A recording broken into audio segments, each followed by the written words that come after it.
আজকের পৃথিবীতে যারা সফলতার দার্স দেয়, সফলতার আলোচনা করে, তারা মানুষকে সবার আগে শেখায় টাইম ম্যানেজমেন্ট।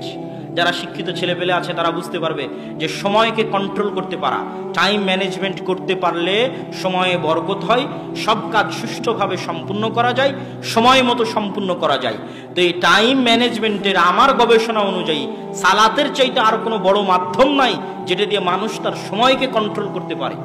আপনি যদি দেখবেন যে 5 ওয়াক্ত সালাত বিহীন একটা দিন আর 5 ওয়াক্ত সালাত ওয়ালা একটা দিন, যেই দিনটা আপনার 5 ওয়াক্ত বিহীন পার হয়ে গেছে ওই দিনে দেখবেন কোনো কাজই হয়নি।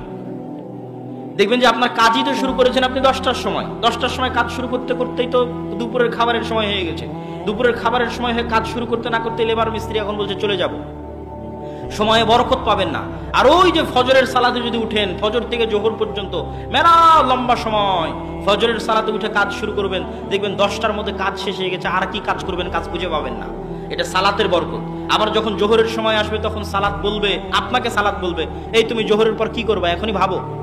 এটা হচ্ছে আপনাকে সালাত আপনাকে রিমাইন্ড করছে। আর আপনি যদি ওই ক্যারাম বোর্ড খেলতে থাকছেন, জুয়া খেলতে থাকছেন, কখন জোহর থেকে আসর হয়ে গেছে, আসর থেকে মাগরিব হয়ে গেছে, মাগরিব থেকে ইশা হয়ে গেছে, দিন পার হয়ে গেছে, আপনি বুঝতে পারেননি। ওই দেখা যাচ্ছে মোবাইল নিয়ে বসে আছে, ফেসবুক নিয়ে বসে আছে, ভিডিও গেম নিয়ে বসে আছে, সিরিয়াল নিয়ে বসে আছে, মুভি নিয়ে বসে আছে, কখন জোহর হয়েছে, আসর হয়েছে, মাগরিব হয়েছে, ইশা হয়েছে, বুঝতে পারেনি। ওর দিন কিভাবে পার হয়ে গেছে বুঝতে পারেনি। আর ও যদি ওই খারাপ কাজটা করা অবস্থাতেও যদি সালাত আদায় করতো, তাহলে জোহরের সালাতের সময় জোহরের সালাত ওকে একবার রিমাইন্ড দিত, এরপরে কি করবে। আবার আসরের সময় আর একবার রিমাইন্ড দিত, এরপরে কি করবে। আবার মাগরিবের সময় আরেকবার রিমাইন্ড দিত, এরপরে কি করবে। এশার সময় আরেকবার রিমাইন্ড দিত, এরপরে কি করবি।